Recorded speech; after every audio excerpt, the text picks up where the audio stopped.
నమస్తే. మీరు చూస్తుంది సుమన్ టీవీ. నా పేరు కీర్తి. నాతో పాటు ఉన్నారు ప్రముఖ ఆధ్యాత్మికవేత్త అనంత లక్ష్మి అమ్మ గారు. నమస్తే అమ్మా. నమస్తే అమ్మా. మా జన్మాష్టమి హ్మ్. కృష్ణాష్టమి రాబోతోంది కదా. హ్మ్. మరి ఈ రోజు ఒకసారి ఆ బుజ్జి కన్నయ్యని గుర్తు చేసుకుందాం. ఈ రోజు హ్మ్. తప్పనిసరిగా చేయవలసిన పనులేంటి, హ్మ్. ఏం చేస్తే ఆ కృష్ణుడు సంతుష్టుడవుతాడు, కృష్ణుడు హ్యాపీగా ఫీల్ అవుతే మనకేంటి లాభం అన్నది. ఆహా! అంతే కదా. నాకేమిటిట అని. మరి కృష్ణావతారం మనకి ఈ మధ్యలో దగ్గరలో వచ్చినటువంటి అవతారం. సుమారుగా 5000 సంవత్సరాల క్రితం ఇక్కడే ఈ భారత భూమిలోనే, ఈ భరతఖండంలోనే జన్మించి ఈ నేల మీదే నడిచినటువంటి అవతారం. భౌతిక రూపాన్ని ధరించి భగవంతుడు పాదచారి అయి కూడా ఈ ప్రాంతాల్లో తిరిగాడు, ఈ దేశంలో. అందుకే మధుర కాదు, బృందావనంలో మాత్రం ఈనాటికి కూడా సిమెంట్ రోడ్లు ఉండవు. వద్దంటారు. ఎందుకనంటే ఈ మట్టిలో కృష్ణుడు తిరిగాడు, ఈ మట్టి మాకు కావాలి, ఈ మట్టిని తీసేసి దాని మీద సిమెంట్ చేసేస్తే మాకు పాదధూళి ఎక్కడ అని అంత ఇదిగానమాట. అంత ఆనందంగా ఉంటారు అక్కడ ఒకళ్ళనొకళ్ళు పలకరించుకోవడం కూడా రాధే రాధే అని పలకరించుకుంటారే తప్ప ఇంకొక మాటతో కూడా పలకరించరు, అంత ఇదిగా ఉంటారు. మనం పెడితే కానీ కృష్ణుడి పేరు ఎప్పుడు రాధ కన్నా ముందే, ఐ మీన్ రాధ పేరే ముందుంటుందమ్మా విషయంలో. అవును, రాధాకృష్ణులు. కృష్ణుడే కదమ్మా, సీతారాములు అంటే రామసీతలు అన్నారు కదా, లక్ష్మీనారాయణులు ఎవరైనా అంతే, ఎక్కడైనా అంతే. మన దేశంలో సంస్కృతి స్త్రీలకి ప్రాధాన్యం ఇచ్చారని చెప్పడానికి ఇదే ఉదాహరణ. లేదని చాలా మంది అనుకుంటూ ఉంటారు, కానీ మనకున్నటువంటి ప్రధానమైనటువంటి గొప్పదైన స్థానాన్ని మనం మర్చిపోయి వేరే వాళ్ళు చెప్తే నిజమేననుకుంటున్నాం, కానీ మనకు చాలా ఉన్నతమైన స్థానం ఉందమ్మా ఈ దేశంలో స్త్రీలకి. ఆ సంగతి మనం మర్చిపోతున్నాం అంతే.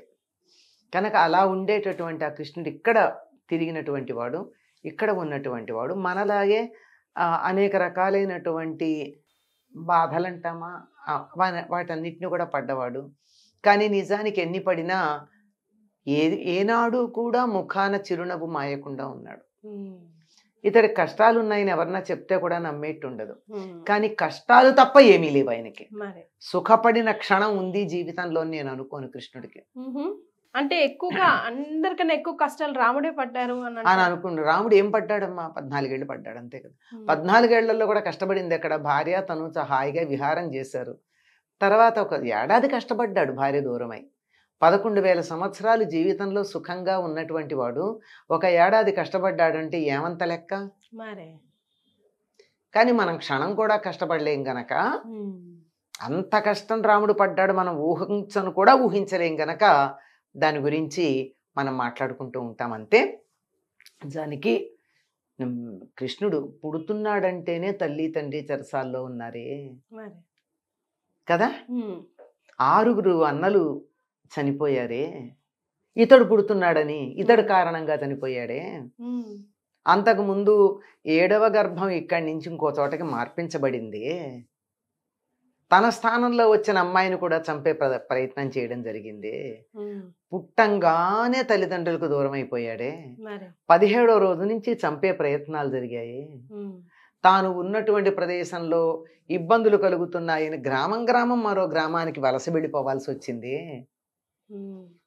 గోకులం నుంచి బృందావనానికి 8 ఏళ్ళు కాకుండా సొంత మేనమామని చంపవలసి వచ్చింది, పెంచిన తల్లిదండ్రులకు దూరమై.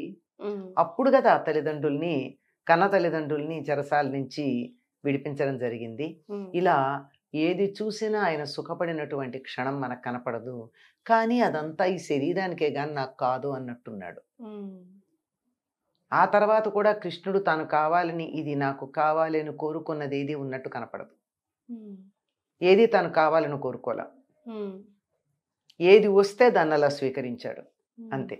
ఆయన ఇంతమందిని వివాహం చేసుకున్నాడని చెప్తారు, వాళ్ళల్లో ఎవరిని తను కావాలని వివాహం చేసుకోవాలా.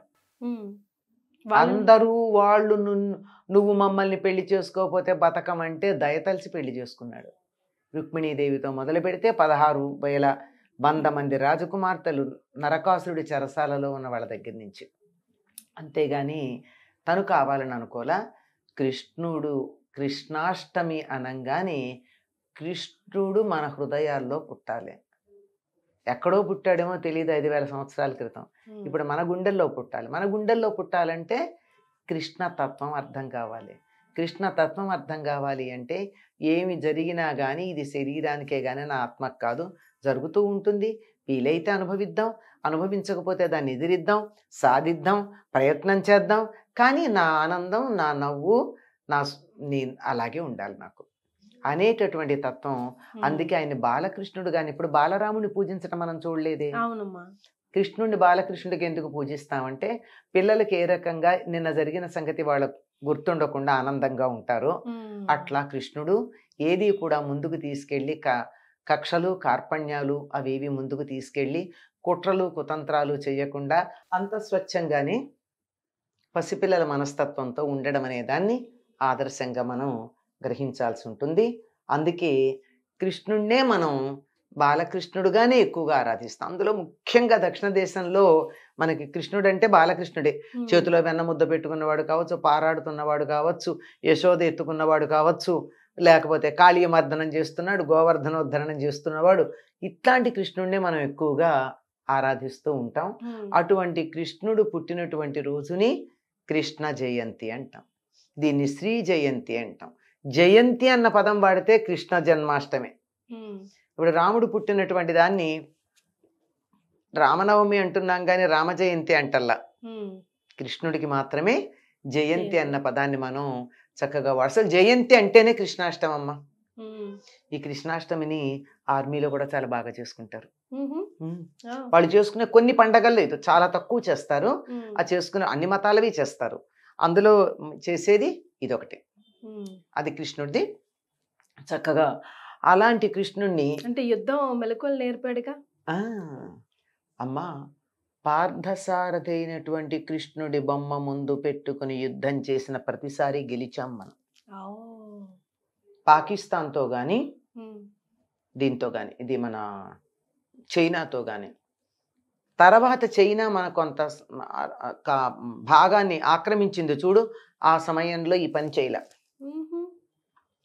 మొదటిసారి 48లోనే ఎప్పుడో మొదటి యుద్ధం, 62లో ఒకసారి జరిగాయి కదా. ఆ 2 సార్లు కొంతమంది పెద్దల ఆదేశంతో యుద్ధానికి బయలుదేరబోయే ముందు పార్థసారథి అయినటువంటి కృష్ణుడు బొమ్మ పెట్టుకున్నారు. నడిపిస్తాడు, అది చేత గెలిచారు. తర్వాత ఇంకోసారి వచ్చిన యుద్ధంలో ఈ పని చేయలే. అందుకే పోయింది. మన భూభాగం చాలా కోల్పోయి ఇప్పుడు మళ్ళీ నెమ్మదిగా ఒక్కొక్కటి ఇంతంత మొక్క తెచ్చుకుంటున్నాం. ఒక్కసారిగా కోల్పోయిన దాన్ని కాస్త కాస్త తెచ్చుకోవడం జరుగుతుంది. కనుక ఈ జయంతి అన్నది చేయడంలో ఎలా చేయాలి అన్నది కూడా ఒకటి చెప్తారు. చక్కగా కృష్ణాష్టమి రాత్రి ఉన్నది చూసుకోవాలి.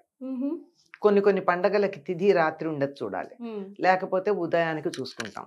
రాత్రి ఉన్నటువంటి తిథి చూసుకుని ఉదయమే ఇల్లంతా శుభ్రం చేసుకుని చాలా మంది ఉపవాసం ఉంటారు. ఎందుకు అంటే అమ్మా, ఇప్పుడు సిజేరియన్స్ అవి వచ్చాయి కానీ పూర్వం నార్మల్గా అయితే నొప్పులు మొదలయ్యాక ఆహారం తీసుకోరు. లోపల ఆహారం తీసుకుంటే నొప్పులు తీయడం చాలా కష్టం. అందుకని వీలైనంత వరకు తీసుకోకుండా చూస్తారు. నొప్పులు వస్తున్నాయి కావాలంటే ఏదో నాలుగుకి ఏమైనా రాస్తారు కానీ రుచికి కడుపు బరువుగా ఉండేట్టు చెయ్యరు. అందుకని ఆ రోజు ఉపవాసం ఉంటారు. అంటే ప్రతి వాళ్ళు ఆడ మగ సంబంధం లేకుండా అందరూ యశోదలే. అందరూ యశోద అంటే అక్కడ, ఇక్కడేమో అందరూ దేవకులే. ఈ దేవకీ దేవిగా భావించుకుని నందుడు దేవకిగానే భావించి ఆ రోజు అందరూ ఉపవాసం ఉంటారు. సాయంత్రం పూజ, పగలంతా కూడా ఉపవాసము అంటే ఏమిటి అర్థం? భోజనం చేయకుండా ఉండడమే కాకుండా భగవద్ ధ్యానంలో ఉండడం. అలా ఉండి సాయంకాలం అయిన తర్వాత చక్కగా కృష్ణుడికి పూజలు చేయడం మొదలుపెట్టి అర్ధరాత్రి 12 గంటల ప్రాంతాన కృష్ణుడు ఉద్భవించాడు గనక ఆ సమయానికి ఆయన్ని తీసుకుని ఆ సమయంలో కూడా పూజ చేసి అర్ఘ్యం ఇస్తారు. అర్ఘ్యం ఇవ్వడం ప్రధానం కృష్ణాష్టమి పూజలో. అర్ఘ్యం ఇచ్చి, ఎందుకంటే ఆ చెరసాల్లోనే ఉన్నాడు గనక నందుడు దానం ఇవ్వడానికి వీలు లేకపోయింది. మరి నందుడు కాదమ్మా, వసుదేవుడు దానాలు ప్రత్యక్షంగా ఇవ్వడానికి వీలెక్కడుంది? చెరసాల్లో ఉన్నాడు. అందుకని సంకల్పించుకున్నాడు ఇస్తాను అని చెప్పి. అలా సంకల్పం చేసుకోవడానికి ముందు అర్ఘ్యం ఇవ్వాలి. అందుకని అర్ఘ్యం ఇచ్చి ఆ తరువాత వేడుకలు చేసుకుంటారు. అక్కడి నుంచి ఉయ్యాల్లో పడుకోబెట్టడం, ఉయ్యాల్లో పడడం, జోలలు పాడడం. అప్పుడు కాయం ప్రసాదంగా పెడతారు ప్రత్యేకం. కాయం అంటే బాలింతలకు పెట్టేటటువంటిది. సొంఠి, తోక మిరియాలు, మినపప్పు, బెల్లము, ఇంకా చాలా ఉంటాయి దినుసులు. ప్రధానం ఇవి. ఇవన్నీ బాలింతరాలకి శరీరానికి ఒళ్ళు గట్టి పడుతుందని చెప్పి తప్పనిసరిగా పెడతారమ్మా. చాలా వేడి చేస్తుంది, అందుకని రుచిగా కూడా ఉంటుంది, గుమగుమలాడుతూ, కారం కారంగా, తీయగా. అందుకని బోల్డు నెయ్యి వేస్తారు. నెయ్యి వేసి అది పెడితే చాలమ్మా, అస్సలు ఒళ్ళు తీసేస్తుంది. బాలింతలకి ఒళ్ళు తీయడానికి ఏకైకమైనటువంటి మార్గం ఈ కాయం. అలా అది తయారు చేసి అది పెడతారు. ఎందుకంటే ప్రతి వాళ్ళు పగలంతా ఉపవాసం ఉండి కృష్ణుని కన్నారాయే. ప్రతి వాళ్ళు ఇదే మన దేవకీదేవే. అందుకనే కాయం ప్రసాదంగా పెడతారు. ఇంకా చాలా మంది రకరకాల పిండి వంటలు చేయించి పిల్లలకి తినడానికి ఇస్తుంటారు. బాలకృష్ణుని ఆరాధిస్తాం గనక అలా ఉండి రాత్రంతా కూడా మేలుకుని భజనలు అవి చేసి ఉదయం కాలకృత్యాలు అయ్యాక, నిత్య పూజ అయ్యాక పిండి వంటలతో భోజనం చేసి పూజాధికాలు చేసి అప్పుడు సాయంకాలం ఉట్లు కొట్టడానికి బయలుదేరతారు. అంటే కృష్ణుడి లీలన్నీ కొన్ని ప్రదర్శించడం మనకి తేలిగ్గా ఉండేది. ఈ రకంగా అందరు పిల్లలు ఆనాడు కృష్ణ స్వరూపాలుగానే మనకు భాషిస్తూ ఉంటారు. ఆ కృష్ణుడిలాగా పిల్లలు ఉంటే ఏ తల్లికైనా ఇష్టమేనండి. చిలిపెల్లరి చేయొచ్చు, ధ్వంసం చేయకుండా ఉంటే చాలు. కృష్ణుడు చేసిన దాంట్లో ధ్వంసం ఏం చేయలే, అన్ని చిలిపెల్లరి ఆనందం కలిగించడమే చేశాడు కనుక. రైట్ అమ్మా, థ్యాంక్ యూ సో మచ్. నమస్తే.